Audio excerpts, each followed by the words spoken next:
Hello everyone, मैं हूं रवि स्वामी और स्वागत है आपका अकेडमेट स्टूडेंट कॉर्नर में। आज हम पढ़ने वाले हैं क्रियो के एक्सट्रूड के बारे में कि क्रियो में एक्सट्रूड किस तरह से वर्क करता है, किस तरह से हम सीख सकते हैं। तो ये हमारे डेटम प्लेन्स हैं, ये हमारा मॉडल ट्री है जहाँ पे हम जो वर्किंग करेंगे वो हमारी सेव रहेगी। तो क्योंकि क्रियो अपने पैरामीट्रिक टूल है तो पैरामीटर की अगर बात करें तो पैरामीटर्स होते हैं, एक तो ज्योमेट्रिकल पैरामीटर्स और एक डायमेंशनल। तो वो क्या होते हैं, किस अकॉर्डिंग होते हैं, वो मैं बताता हूँ आपको साथ के साथ में। तो बात करते हैं एक्सट्रूड के बारे में। एक्सट्रूड में क्या होता है, जैसे कि आप एक्सट्रूड पे क्लिक करते हैं, क्लिक करने के बाद में यहाँ पर आप नीचे भी देख सकते हैं, यहाँ पर ये गाइड करता है अपने सेलेक्ट स्केच, और यहाँ पर ऑप्शन आते हैं अंदर अंदर internal sketch is preferred, the define option can be found of placement panel. यानी यह बोलता है कि या तो आप स्केच सेलेक्ट कीजिए या सेलेक्ट, अगर स्केच नहीं करते हैं तो आप अंदर प्लेसमेंट में जाके डिफाइन से आप क्या कर सकते हो, स्केच डिफाइन कर सकते हैं। तो दोनों ऑप्शन आपके पास में, या तो आप सीधे एक्सट्रूड लेके आप स्केच बना सकते हैं, या स्केच के अंदर पहले स्केच बनाइए उसके बाद में आप एक्सट्रूड ले सकते हैं। तो हम क्योंकि सीधे स्केच बनाते हैं हम एक्सट्रूड के अंदर ही, तो एक्सट्रूड लिया मैंने। यहाँ पर हम प्लेसमेंट में गए, डिफाइन पे गए, और यहाँ पर मैंने क्या किया, एक प्लेन मैंने चूज किया और यहाँ पर स्केच पे क्लिक कर दिया। स्केच के क्लिक करने के बाद में आप देखेंगे वो जो प्लेन है, डेटम प्लेन है, वो अपने क्या है कि वो आइस के परपेंडिकुलर नहीं हो रहा है। तो आइस के परपेंडिकुलर करने के लिए आप ऊपर देखेंगे, यहाँ पर अपने ऑप्शन आता है स्केच व्यू। तो इस पर आप क्लिक करेंगे, इस पर क्लिक करने के बाद में आप देखेंगे ये अपने आइस के परपेंडिकुलर हो गया। एक चीज़ मैं आपको बता दूं, जो अपने डेटम प्लेन है ये रोटेट होता है मिड बटन से, जो माउस का मिड बटन है उससे रोटेट होता है। तो वापस से सेम उसको स्केच व्यू करेंगे तो वाइस के परपेंडिकुलर हो जाएगा। अब स्टार्ट करते हैं। तो हम ये स्केचिंग के जो टूल हैं हम पहले देख चुके हैं, पढ़ चुके हैं इनके बारे में, तो हमें मे भी कोई दिक्कत नहीं है। तो अब स्टार्ट करते हैं अपने। सबसे पहले मैंने यहाँ पर एक रेक्टेंगल लिया समझने के लिए। तो मैंने यहाँ रेक्टेंगल लिया, सेंटर रेक्टेंगल, और सेंटर रेक्टेंगल से मैंने एक सेंटर तैयार किया। तो मैंने यहाँ पर इसकी वैल्यू दे दी 100 और इसकी वैल्यू दे दी मैंने यहाँ पर 50, या आप ले लीजिए 60। क्लियर। मैंने यहाँ इसको डन किया। डन करने के बाद में मैंने इसको रोटेट किया। रोटेट करने के बाद में यहाँ पर मैंने इसको वैल्यू दी यहाँ पर 5, यहाँ पर मैंने 5 इसकी वैल्यू दी। अब आप देखेंगे 5 वैल्यू देने के बाद में यहाँ पर दो ऑप्शन आते हैं, इनके बारे में मैं बताऊँगा आपको। इससे पहले यहाँ पर देख लीजिए, यहाँ पर ऑप्शन आता है अपने सिंपल, फर्स्ट वाला जो आता है extrude from sketch plane by specified depth value, यानी जितनी वैल्यू आप देंगे उतनी वैल्यू तक वो अपने क्या हो जाएगा, एक्सट्रूड हो जाएगा। एक्सट्रूड, इसके बाद में नीचे ऑप्शन भी आता है इसके अलावा भी, यहाँ पर ये आता है मिड प्लेन वाला, यानी extrude on both side of sketch plane by half the specified depth value in each direction. यानी मैंने वैल्यू यहाँ पर जैसे एग्जांपल के लिए 5 दी है, और हमारा डेटम प्लेन है, ये जो प्लेन है वो ये वाला है, तो 5 क्या होगा, 2.5 ऊपर रहेगी और 2.5 नीचे रहेगी। अभी हम सिंपल ले लेते हैं, हम सबके बारे में पढ़ेंगे, अभी हम सिंपल ले लेते हैं। और मैंने यहाँ पर किया डन। ठीक है, ये मैंने यहाँ पर ये सिंपल एक्सट्रूड किया। एक्सट्रूड यानी मटेरियल फिल करना। अब हमने एक्सट्रूड लिया यहाँ पर अगेन। एक्सट्रूड लेने के बाद में मैंने क्या किया, यहाँ पर जो इसका प्लेन है या जो फेस है, ये जो ऑब्जेक्ट है उसका फेस है, मैंने उस पर क्लिक किया, सरफेस पर। सरफेस पर क्लिक करने के बाद में वापस से नॉर्मल व्यू, स्केच व्यू करना है। चलो आपको मैं एक चीज़ और बता देता हूँ इसके अंदर, जो हमने यहाँ पर पढ़ा था, तो हमने फर्स्ट पढ़ा था ऑफसेट, सेकंड पढ़ा था थिकन। अब देख सकते हैं यहाँ प्रोजेक्ट भी हाईलाइट हो गया है। प्रोजेक्ट बेसिकली क्या करता है, जो 3D ऑब्जेक्ट होते हैं उनके जो कर्व होते हैं, जो उनकी एज होती है, उनके अगर आप क्लिक करते हैं उनके ऊपर, तो उनको एज इट इज स्केच में कन्वर्ट कर देता है वो, है ना, प्रोजेक्ट कर देता है। तो हम प्रोजेक्ट लेंगे। अब जैसे मुझे ये वाली लाइन है या ये वाला पूरे जो चारों लाइन है ये मुझे चाहिए, तो मैंने क्या किया, यहाँ पर लूप ले लेते हैं, और मैंने क्या किया, यहाँ पर सेलेक्ट किया इस फेस पे। तो फेस पे सेलेक्ट करते ही आप देखेंगे यहाँ पर देख सकते हैं चारों की चारों लाइनें क्या हो गई है, प्रोजेक्ट हो गई हैं उस फेस पे, उस सरफेस पे जहाँ पर मैंने ऑब्जेक्ट के लिए क्लिक किया था। तो मैंने इसको डन किया। डन करने के बाद में आप देखेंगे साथ के साथ में एक और ऑप्शन आता है यहाँ पर, ये आता है थिकन के लिए, यानी थिकनेस के लिए। तो हम ये क्लिक करेंगे यहाँ पर, और मैंने इसकी थिकनेस वैल्यू दे दी यहाँ पर 5। क्लियर। अब 5 वैल्यू देने के बाद में यहाँ पर ये ऑप्शन भी आता है कि लाइक किधर की तरफ आपको चाहिए, फ्लिप कर सकते हैं आप। ठीक है, फ्री टाइम। मैंने इसको किया डन। डन करने के बाद में आपने यहाँ पर ये बॉक्स इस तरह से जनरेट हो गया। आप इसकी वैल्यू भी दे सकते हैं। अभी हमने वैल्यू नहीं दी है इसकी, तो चलो चेक करते हैं, क्योंकि मैंने बताया था आपको कि क्रियो अपने पैरामीट्रिक टूल है, यानी इसके पैरामीटर को आप एडिट भी कर सकते हैं, चाहे वो ज्योमेट्रिकल हो या डायमेंशनल हो। और ये होता है मॉडल ट्री, जिसमें आपकी वर्किंग है वो सेव होती रहेगी। तो आप एरो पे क्लिक करेंगे तो यहाँ पर आता है अपने सेक्शन, यानी जो आपका 2D स्केच बना हुआ है वो, और एक्सट्रूड टू जो आपका 3D बना हुआ है। तो यहाँ पर क्लिक करेंगे, राइट क्लिक करने के बाद में यहाँ पर आता है एडिट डेफिनेशंस। यहाँ पर क्लिक करने के बाद में इसकी हाइट बोल रहा है, तो मैं इसकी हाइट ले लेता हूँ यहाँ पर 25, और मैंने यहाँ पर किया डन।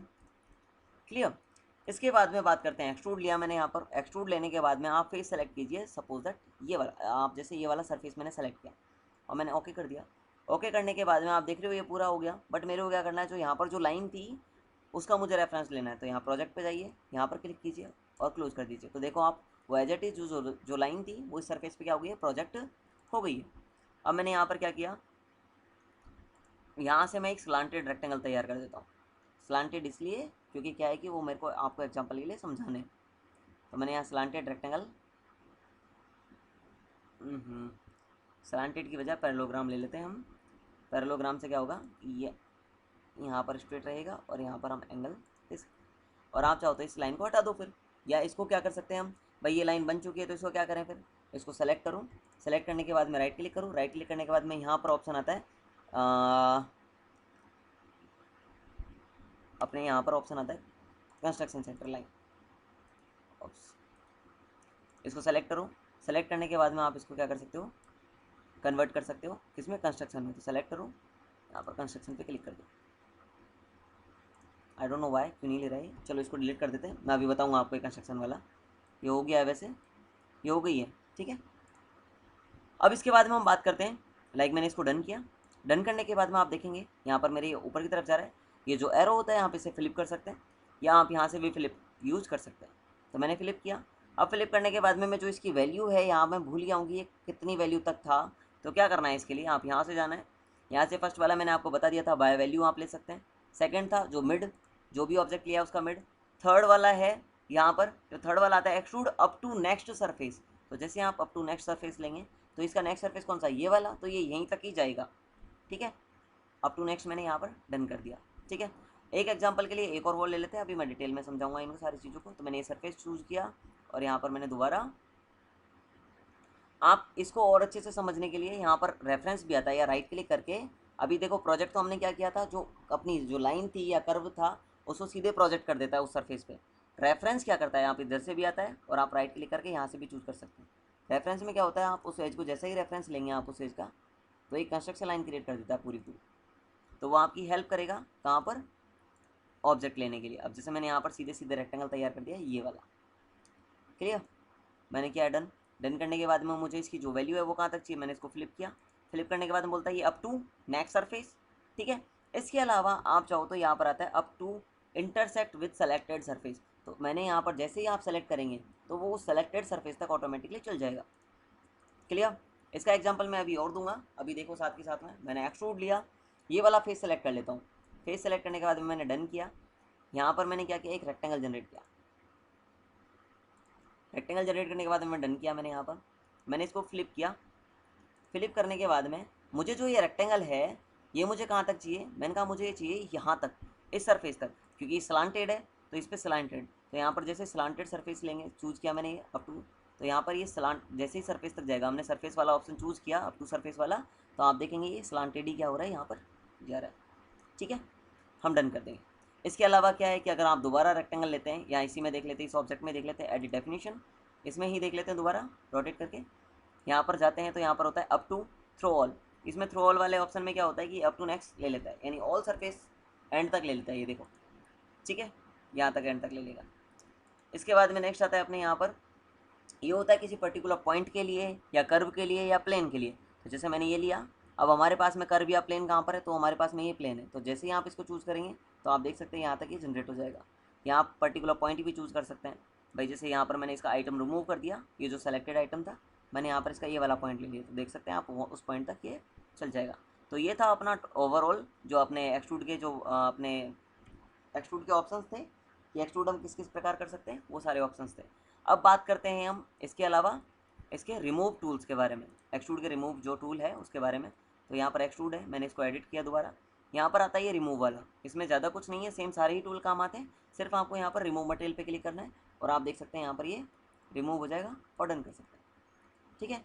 आप इसके जो एक्सट्रूड 1, एक्सट्रूड 2, एक्सट्रूड 3, एक्सट्रूड 5 ये लिखा हुआ है, आप इनको नाम रिनेम भी कर सकते हैं ताकि ये चीज़ रहे आपके लिए। इससे पहले हम यहाँ पर भी और भी ऑप्शन है वो भी पढ़ेंगे। तो यहाँ पर देखो यार रिनेम कैसे करना है, प्रॉपर्टी में जाना है। प्रॉपर्टी में जाने के बाद में आप यहाँ से इसका रिनेम भी कर सकते हैं। लाइक मैंने यहाँ पर दे दिया इसको कट 1, ठीक है। तो ये यहाँ पर कट 1 हो जाएगा, या अपने हिसाब से ले सकते हैं ये चीज़, जो भी आपको नाम लेना है, ठीक है। और यहाँ डन कर देंगे। अभी हम दोबारा मैंने ये वाला फेस सेलेक्ट किया, एक्सट्रूड लेते हैं हम इस फेस पे। हमने क्या किया, एक रेक्टेंगल जनरेट किया, ठीक है। रेक्टेंगल जनरेट करने के बाद में मैंने यहाँ पर डन किया। डन करने के बाद में अब यहाँ पर ऑप्शन आता है, आप ऑप्शंस में जाएंगे तो यहाँ पर एक आता है साइड वन और साइड टू। साइड वन में क्या होता है, जो भी जितनी भी वैल्यू आपको रखनी है आप वैल्यू चूज कर सकते हैं। साइड टू में भी आप अपने अकॉर्डिंग वैल्यू दे सकते हैं, लाइक कहीं पे कोई पर्टिकुलर ऑप्शन है आपके पास में तो वो भी चूज कर सकते हैं। लाइक मैंने कहा अप टू सरफेस मुझे लेना है, तो सरफेस कौन सा, मैंने कहा ये वाला। तो आप देख सकते हैं एक तरफ सरफेस जा रहा है और एक तरफ जितनी वैल्यू आपने दी है वो जा रहा है। ठीक है, तो ये इस पर्पज से काम आता है। इसके अलावा टेपर वाले भी ऑप्शन है। टेपर वाला ऑप्शन अपने जो भी आपको एंगल पुट करना है वो आप एंगल यहाँ पर पुट कर सकते हैं। लाइक मैंने यहाँ पर कर दिया 5 डिग्री, तो आप देख सकते हैं 5 डिग्री का टेपर हो गया है। ठीक है, 5 का अगर कम देंगे तो आप, मैंने वन की वैल्यू दी तो 1 डिग्री का अपने ये टेपर हो जाएगा। आप ये सारी चीज़ें अपने यहाँ से ले सकते हैं। मैंने डन किया। इसके बाद में आप यहाँ से जाएंगे, आप इसके शेडिंग के ऑप्शन आएंगे, अपने डिस्प्ले स्टाइल आएंगी, तो यहाँ पर आता है शेडेड विद एज, तो एज इसमें एज हाईलाइट रहेंगी। शेडेड विद रिफ्लेक्शंस, तो इसमें रिफ्लेक्शन हाईलाइट रहेगा जब अभी हम इसके मटेरियल वगैरह देंगे, है ना। शेडिंग्स, तो इसमें शेडेड वाला पार्ट आएगा सिंपल। नो हिडन, तो इसमें हिडन वाले जो लाइन है वो नहीं आएंगी, वो विजिबल नहीं रहेंगी। हिडन लाइन्स में अपने जो भी हिडन लाइन्स है वो विजिबल रहेंगी। वायर फ्रेम शेप में अपने जो भी एंड टू एंड लाइनें हैं वो सारी विजिबल रहेंगी। इसके अलावा यहाँ पर सारे ऑप्शन आते हैं, वो आते हैं अपने व्यूज़ के। लाइक बैक व्यू हमें रखना है, या हमें बॉटम रखना है, या हमें इसके अलावा क्या बोलते हैं इसका फ्रंट व्यू रखना है, तो आप यहाँ पर ये कर सकते हैं। ठीक है, अभी इसका एक एग्जांपल हम जनरेट करते हैं,